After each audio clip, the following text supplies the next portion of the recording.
Hey y'all, happy Friday. Today, chapter 11, The Miracle. The next day was foggy. Everything on the farm was dripping wet. The grass looked like a magic carpet. The asparagus patch looked like a silver forest. On foggy mornings, Charlotte's Web was truly a thing of beauty. This morning, each thin strand was decorated with dozens of tiny beads of water. The web glistened in the light and made a pattern of loveliness and mystery, like a delicate veil. Even Lurvy, who wasn't particularly interested in beauty, noticed the web when he came with the pig's breakfast. He noted how clearly it showed up, and he noted how big and carefully built it was. And then he took another look and saw something that made him set his pail down. There, in the center of the web, neatly woven in block letters, was a message. It said, "Some pig." Lurvy felt weak. He brushed his hands across his eyes and stared harder at Charlotte's Web. "I'm seeing things," he whispered. He dropped to his knees and uttered a short prayer. Then, forgetting all about Wilbur's breakfast, he walked back to the house and called Mr. Zuckerman. "I think you better come down to the pig pen," he said. "What's the trouble?" asked Mr. Zuckerman. "Anything wrong with the pig?" "No, not exactly," said Lurvy. "Come and see for yourself." The two men walked silently down to Wilbur's yard. Lurvy pointed to the spider's web. "Do you see what I see?"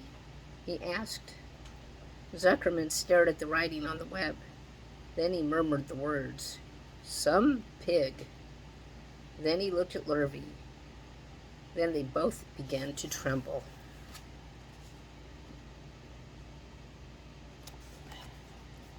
Charlotte, sleepy after her night's exertions, smiled as she watched. Wilbur came and stood directly under the web. "Some pig," muttered Lurvy in a low voice. "Some pig," whispered Mr. Zuckerman. They stared and stared for a long time at Wilbur. Then they stared at Charlotte. "You don't suppose that spider," began Mr. Zuckerman, but he shook his head and didn't finish the sentence.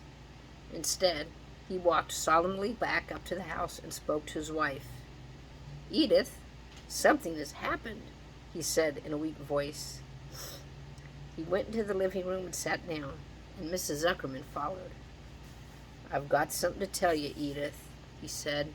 "You better sit down." Mrs. Zuckerman sank into a chair. She looked pale and frightened. "Edith," he said, trying to keep his voice steady, "I think you had best be told that we have a very unusual pig." A look of complete bewilderment came over Miss Zuckerman's face. "Homer Zuckerman, what in the world are you talking about?" she said. "This is a very serious thing, Edith," he replied. "Our pig is completely out of the ordinary." "What's unusual about the pig?" asked Mrs. Zuckerman, who was beginning to recover from her scare. "Well, I don't really know yet," said Mr. Zuckerman. "But we have received a sign, Edith. A mysterious sign. A miracle has happened on this farm. There's a large spider web in the doorway of the barn cellar, right over the pig pen. And when Lurvy went to feed the pig this morning, he noticed the web because it was foggy. And you know how a spider web looks very distinct in a fog. And right spank in the middle of the web there were the words, 'Some pig.' The words were woven right into the web. They were actually part of the web, Edith. I know, because I have been down there and seen them. It says, 'Some pig,' just as clear as can be. There can be no mistake about it. A miracle has happened and a sign has occurred here on earth, right on our farm, and we have no ordinary pig." "Well," said Mrs. Zuckerman, "it seems to me you're a little off. It seems to me we have no ordinary spider." "Oh, no," said Zuckerman. "It's the pig that's unusual. It says so right there in the middle of the web." "Well, maybe so," said Mrs. Zuckerman. "Just the same, I intend to have a look at that spider." "It's just a common gray spider," said Zuckerman. They got up, and together they walked down to Wilbur's yard. "You see, Edith, it's just a common gray spider." Wilbur was pleased to receive so much attention. Lurvy was standing there, and Mr. and Mrs. Zuckerman. All three stood for about an hour, reading the words on the web over and over and watching Wilbur. Charlotte was delighted with the way her trick was working. She sat without moving a muscle and listened to the conversation of the people. When a small fly blundered into the web just beyond the word pig, Charlotte dropped down quickly, rolled the fly up, and carried it out of the way. After a while, the fog lifted, the web dried off, and the words didn't show up so plainly. The Zuckermans and Lurvy walked back to the house. Just before they left the pig pen, Mr. Zuckerman took one last look at Wilbur. "You know," he said in an important voice, "I've thought all along that pig of ours was an extra good one. He's a solid pig. That pig is as solid as they come. You notice how solid he is around the shoulders, Lurvy?" Sure I do," said Lurvy. "I've always noticed that pig. He's quite a pig." "He's long and he's smooth," said Zuckerman. "That's right," agreed Lurvy. "He's smooth as they come. He's some pig." When Mr. Zuckerman got back to the house, he took off his work clothes and put on his best suit. Then he got into his car and drove to the minister's house. He stayed for an hour and explained to the minister that a miracle had happened at the farm. "So far," said Zuckerman, "only 4 people on earth know about this miracle. Myself, my wife, Edith, my hired man Lurvy, and you." "Don't tell anybody else," said the minister. "We don't know what it means yet, but perhaps if I give thought to it, I can explain it in my sermon next Sunday. There can be no doubt that you have a most unusual pig. I intend to speak about it in my sermon and point out the fact that this community has been visited with a wondrous animal. By the way, does the pig have a name?" "Why, yes," said Mr. Zuckerman. "My little niece calls him Wilbur. She's a rather queer child, full of notions. She raised the pig on a bottle, and I bought him from her when he was a month old." He shook hands with the minister and left.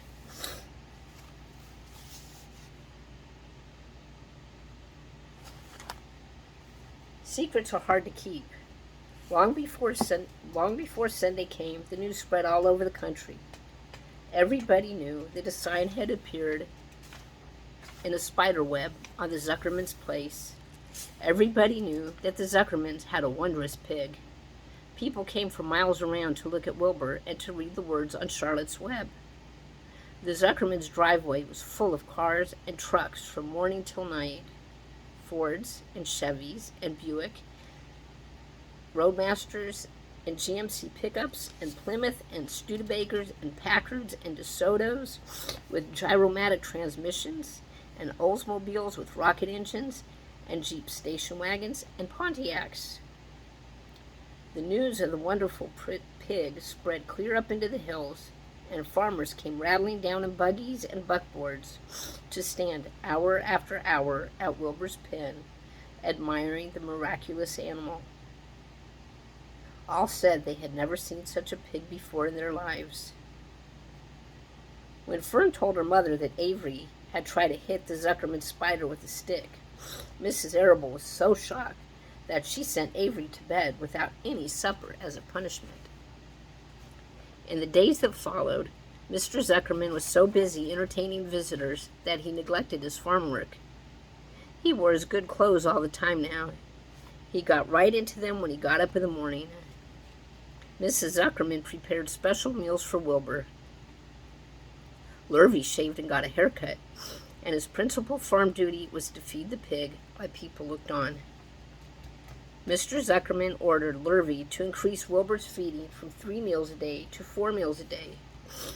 The Zuckermans were so busy with visitors, they forgot about other things on the farm. The blackberries got ripe, and Mrs. Zuckerman never put up any blackberry jam. The corn needed hoeing, and Lurvy didn't find time to hoe it.